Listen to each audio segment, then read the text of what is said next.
বাংলাদেশের সম্প্রতি মানবাধিকার লঙ্ঘন ও রাজনৈতিক সহিংসতার জন্য বর্তমান ক্ষমতাসীন দল আওয়ামী লীগকে দায়ী করে আন্তর্জাতিক আদালতে অভিযোগ দায়ের করেছে the national coalition for freedom and rights নামে ইউরোপ ভিত্তিক সংগঠন।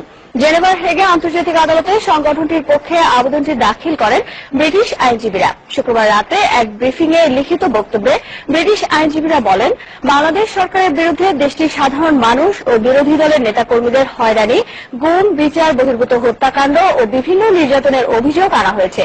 এছাড়া প্রধানমন্ত্রী ও তার কিছু মন্ত্রী বিভিন্ন সরকারি বাহিনী দিয়ে অন্য রাজনৈতিক দলগুলোকে দমন ও নিপীড়নেরও চেষ্টা চালাচ্ছেন। এ সময় উপস্থিত ছিলেন Steven Kay QC, Toby Cadman, John Cammegh, Lord Carlile QC, sir Geoffrey Nice QC, sir Desmond de Silva QC, Alison Smith. সংগঠনটির দায়ের করা এসব অভিযোগ পরীক্ষার পর তদন্তের বিষয়ে সিদ্ধান্ত নেবেন আন্তর্জাতিক ফৌজদারি আদালতের কৌঁসুলি ফতেহ বেনসুদা।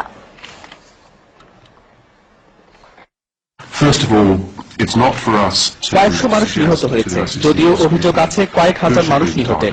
আমরা এখনই এসব প্রকাশ করছি না। মিডিয়া বন্ধেরও অভিযোগ আছে। আইসিসিতে দেশটির প্রধানমন্ত্রী, স্বরাষ্ট্রমন্ত্রী এবং